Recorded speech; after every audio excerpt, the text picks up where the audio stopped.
Hello, this is Dr. Jen with Aging Advantage, and thank you all for joining us today. Today we have Miss Ella with us from the health department, and she is going to be sharing such a crucial, and I'm going to say crucial in all caps here, highlighted, circled, starred, all of it, topic about medication management. And we were just talking offline a little bit too about, like medication is one of those things that like you have to get right. It's like not an optional, is it, do you do this? Do you not do this? Like you have to be able to manage medications, either for yourself or someone, that you're caring for properly because one medication, if you take too much or you take not enough, or maybe they discontinued on a medication, and you're still continuing to take it, but obviously they can interact with one another and you can have funky side effects that can be dangerous for some people, etc. So anyway, yes, just such an important conversation, and topic for all of us. And so that's why I wanted Ella to come share more information about this topic for us. So first, before we begin, let's talk about Aging Advantage, the company that I help represent. So Aging Advantage is a non-for-profit organization here in the St. Louis and surrounding area.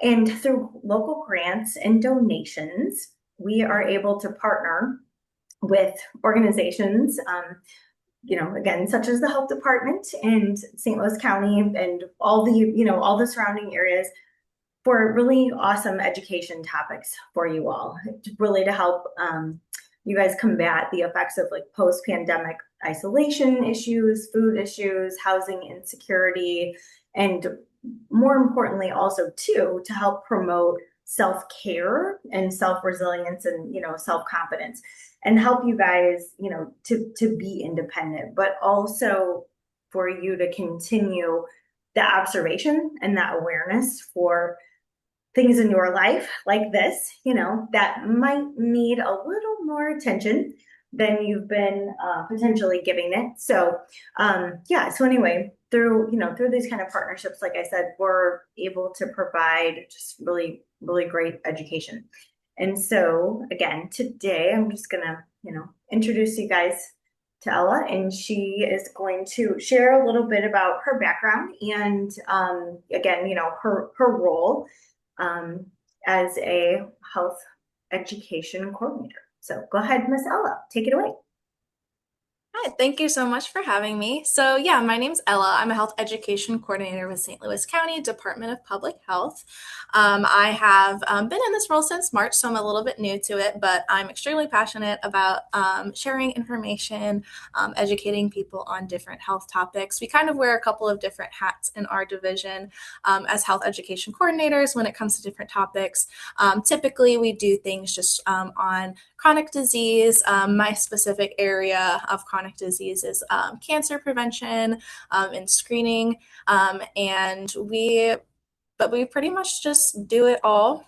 And I do have a background working in a hospital setting as a community health worker, and I saw how great the need was for medication management help in that area and a need for resources when it comes to access and affordability. So that's why I put this together, and I'm really happy to be here to share this information and talk about this topic. So these are just going to go over, or I'm just going to go over some tips for taking medications or medicines as you age.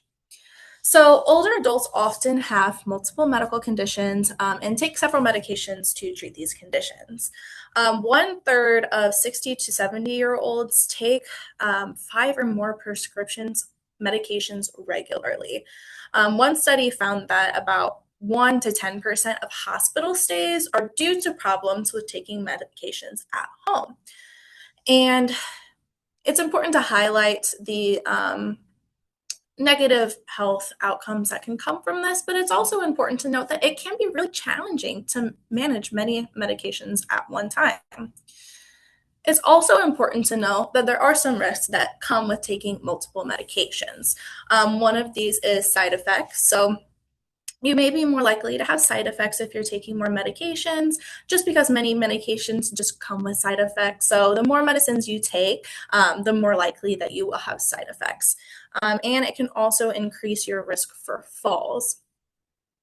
Taking multiple medications also increases risk for drug interactions. So, what a drug interaction is just when one medicine affects the other. One can make one stronger, one can make one less strong, that sort of thing.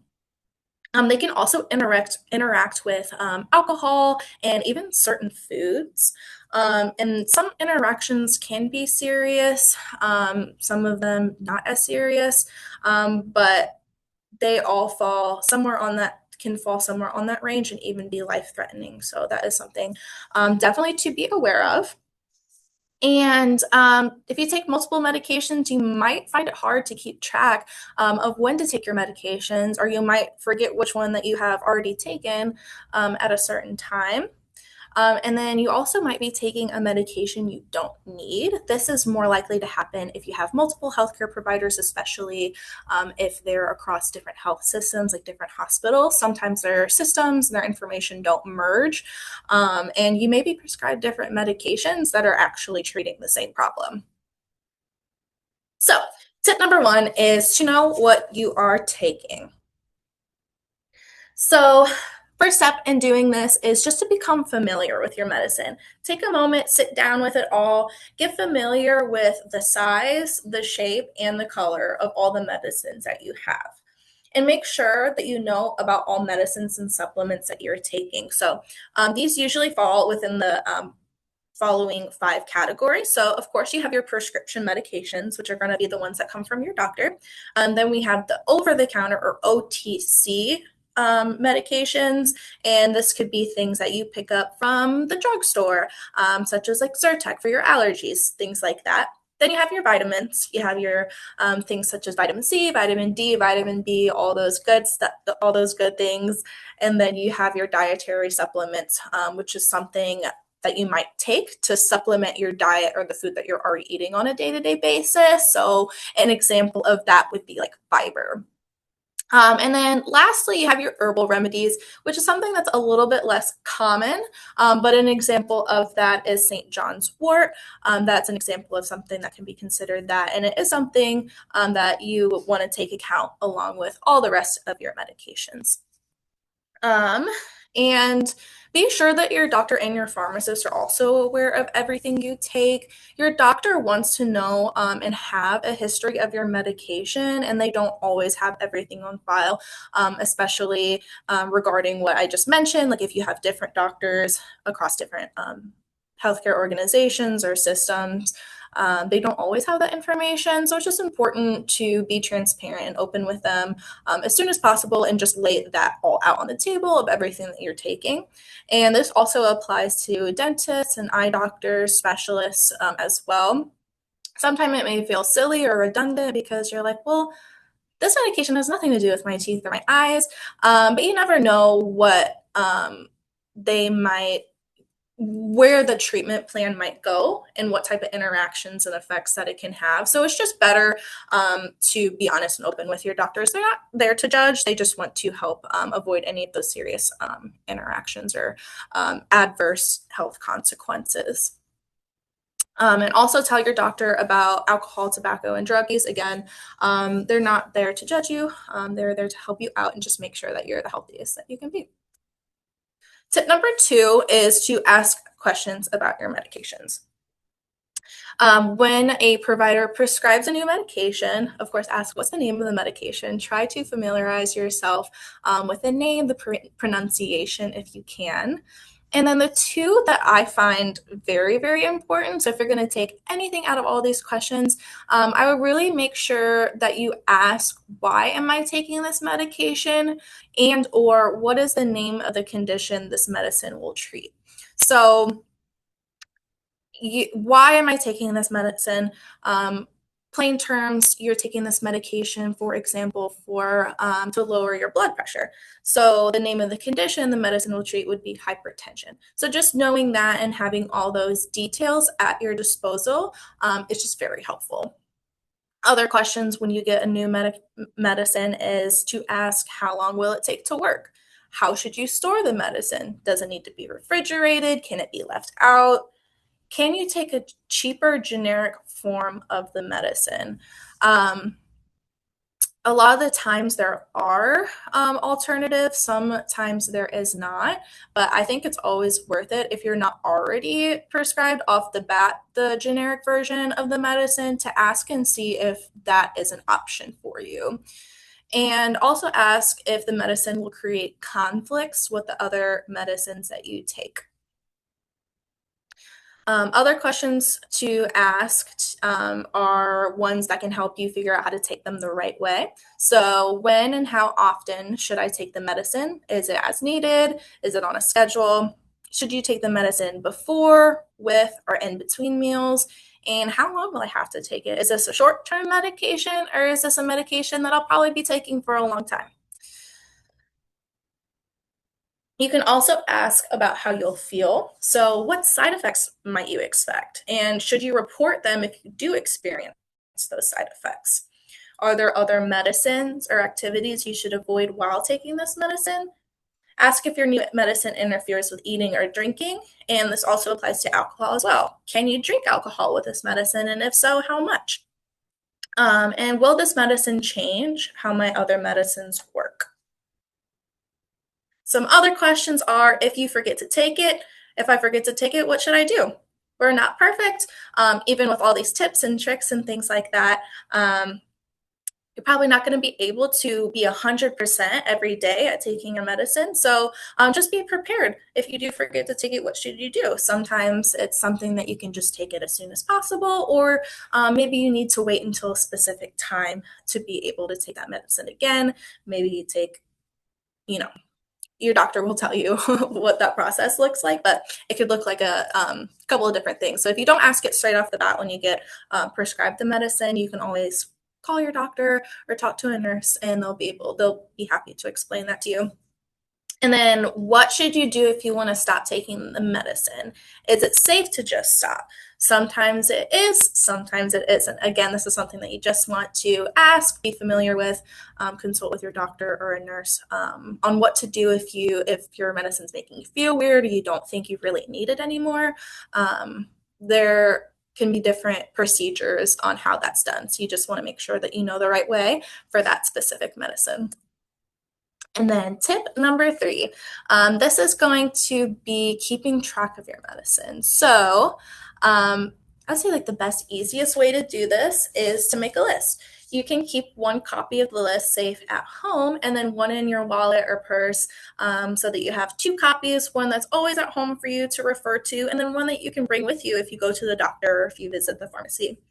The list should include the name of each medicine or supplement, the amount you take, the time or times that you take it, who prescribed it to you, and why it was prescribed to you. I have a little kind of brochure thing. It's called My Medicines, Time to Take Care for Yourself for those who need to. And this comes from the U.S. Food and Drug Administration Office of Women's Health. So you may be able to get this online, but I wanted to show it just because there's a bunch of different resources out there that do kind of have a template for what you can write whenever you make a list for your medication. So this one has date, name of medicine, how much do I take, when do I take it, what do I use it for, and this one also has a column for refills. So you can certainly make one of your own, or if you would like to look online or maybe ask your doctor's office or some other healthcare resource that you have, if they have any physical copies of this, that is an option as well. Some other ways that you can keep track of medicines is to create a file along with your list that you have. That could be digital, that could be physical copy. whichever way that you prefer. Just keep everything all together. Written information that comes with your medicines. Like for example, sometimes if you go to the pharmacy, you'll have a packet along with your medicine that tells you side effects and information stuff you need to know. You could just tuck that away and save it in a file that is just specifically for your medications. That way you have something to reference if you have any questions or if you forget anything about them. Also check expiration dates. Don't take medicine that are past the expiration dates. Your doctor can tell if you need a refill. So if you come across expired medication, just reach out to them and they'll let you know if you're able to get a refill. And then a big one is securing your medicines. So keeping medicines away from children and pets, specifically for pain medicines. It's best practice to keep those locked away in a cabinet or drawer, just so it doesn't get in the wrong hands and it doesn't cause any harm. There's also locked bags that you can get if that's convenient for you. There's different locking mechanisms and storage options to be able to keep medicines in. So if that's something that you might have, it's something that you might want to think about, ways to just keep those secure. And then lastly, just a reminder for you, you can set an alarm, a reminder, that sort of thing, just so you get that reminder in real time of when to take your medicine. So it's a little bit harder to forget. And tip 4 is to follow instructions. So I have some do's and don'ts. It seems kind of silly to say, oh, follow instructions. Like, that's pretty straightforward, right? But according to the FDA, about 30 to 50% of those who do take medications don't use them as directed. So this could be unintentional as well. And this leads to more doctor's visits, hospital stays, lost wages, changed prescriptions. So just being aware and mindful of these things can just lead you in a better direction. So do take the right dose. Don't take larger dose and don't skip or take half doses of a prescription drug. Take it exactly as it says on the label and or exactly how your doctor or pharmacist has explained it to you. Do take the medicine on time. Use meals or bedtime as a reminder. You can also use charts, calendars, timers, or smartphone apps. And do report problems. Call your doctor right away if you have any trouble with your medicines. There may be something else that you can take. Don't stop taking your medicine abruptly. If you're having uncomfortable side effects, write them down so that you can report them to your doctor or pharmacist accurately. And then they could point you to the right plan of how and when to stop taking that medication. Don't share your medicines. Don't take medicines prescribed for another person or give yours to someone else. This is for prescription medications. They're specifically prescribed to you. So if they are, do not share those and don't take medicines that are prescribed to someone else. And then don't take medicines in the dark. It may be convenient or easy at sometimes. Just to leave the light off, but I really recommend just being mindful about turning on a light just so you don't accidentally make a mistake. And the last tip here is how to store and dispose of medicine safely. So I actually have a video from the FDA, the US Food and Drug Administration, that gives a really good overview on how to do this and how to keep yourself and your family safe.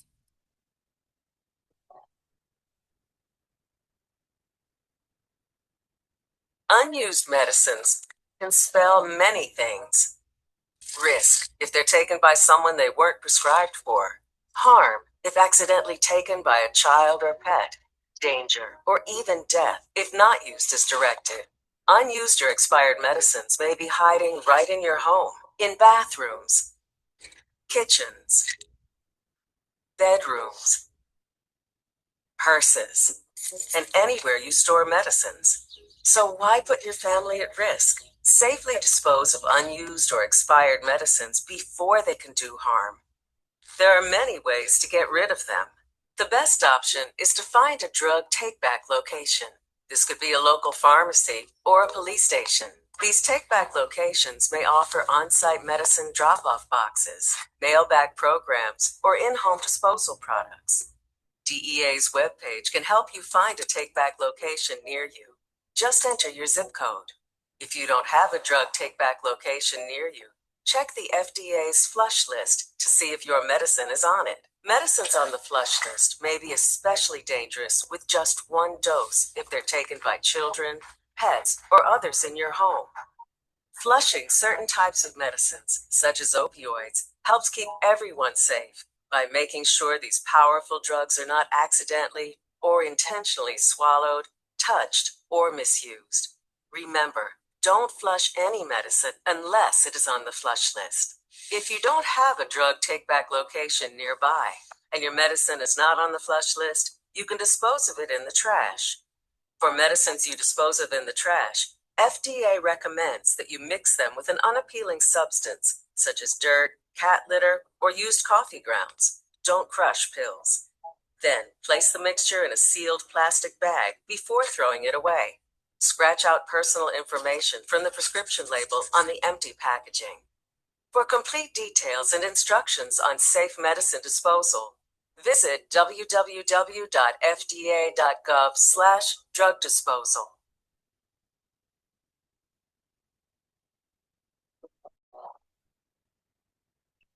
Okay, so just to recap on disposing unused or expired medications, if you look up drug take-back locations, and I've linked it here, but it basically just takes you to a Google map search. So, and what pops up is pharmacies such as CVS and Walgreens. So if you want to, you can do a quick Google search, drug take-back locations, or just even CVS, Walgreens pharmacies near you. It's likely that they'll have like a box or somewhere that you can take them to. And local police departments are a place that you can also dispose of unused or expired medications. Another option is that prepaid drug mailback. Some retail pharmacies or online websites will be able to supply the bags and help you with shipping those, and some pharmacies offer them at no cost. And then lastly, you can dispose of medicines at home. You can flush medicines, but as long as they're on the FDA's flush list. So there is also a list there. So that's on fda.gov. And it kind of just gives you tips on all the medicines that you are able to flush. And then if you're wanting to dispose in the trash, it is recommended that you just mix it with some undesirable substance or material like coffee grounds, dirt, or cat litter. Then put that in the medication in a container, which could be like an old Tupperware. It could be a plastic bag, like a Ziploc bag. And then you can throw that container or plastic Ziploc bag in the trash. And to wrap up, following these tips will help you stay healthy and prevent ending up at or back at the doctor's office or hospital.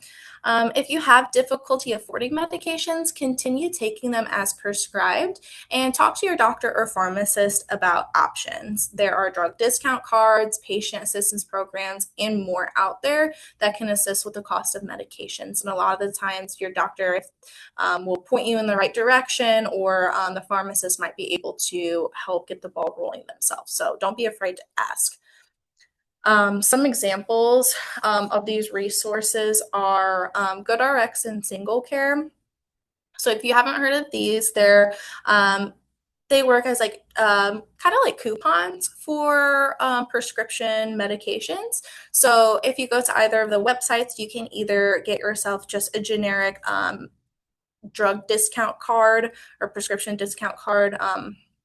They call it different things, but you can get just a generic one that you can take to the pharmacy and they'll just scan it and be able to use it every time. Or you can search your specific medication quantity and dosage, and then you can just save that to your phone, or you can text it or email to yourself. And then another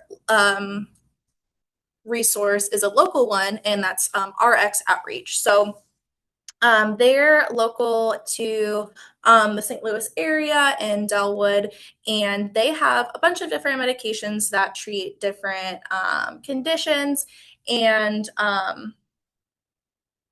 they also have the Fill the Gap program, which I think is really cool. So the eligibility for this is that you must live in the St. Louis metropolitan area. So it does include St. Louis County, St. Louis City, and some of the surrounding counties as well, which is great. You must be 55 or older, have a household federal poverty level of below 300%. And patient must need some medication within the cardiovascular, diabetes, and asthma/allergy disease states. And the formulary has over 300 prescriptions or medications available. So I think that's just like a really good resource if you haven't already heard out to check it out. To apply, you will just have to submit the online application and they will contact you within 2 business days to confirm your eligibility and complete your patient onboarding. If you have any barriers or issues when it comes to filling out the application online, I have listed the number right here to RX Outreach that you can give them a call, and I'm sure that they would have some staff or patient navigator, something that is willing to help you get that going over the phone. And then we have the PAN Foundation, which is they have different money available for different conditions. So they separate their money out by different conditions, and they have different programs that might help pay for things like copays, and then they have programs that help pay for medication costs as well. Walmart does offer $4 prescriptions. I would say their formulary isn't as extensive as what RX Outreach might be, but they do offer $4 prescriptions for 30-day supplies of medicine, and then I believe for 90 days it's $10. So there's a couple on there. So if there's something that you're looking for to be a little bit cheaper, I would definitely look to Walmart to see if they have those. And then if you have Medicare Part D, there is an extra help program. So this is another thing where you can go online to their website, or you can call Medicare itself and speak with someone, and they can help you get set up. There are certain eligibility criteria for that program as well. But I know that there are people that are out there that are willing to help you figure that out and get signed up for that if that's something that you're able to do. And then MediSafe is a medicine tracking app. It's available for Apple and Android devices, but it gives you reminders. It allows you to add caretakers. It allows you to add dependents. You can list out all your medications, specifics on when to take it, how to take it, those kinds of things. So if you'd like to have your list and all the information about your medications in one place and on your phone, that app may be a way that can help just simplify everything. And I will say it is really good at reminding you, because I have it. And if I don't take my medicine right at the time where I need to take it, it notifies you again and again. So it's really good.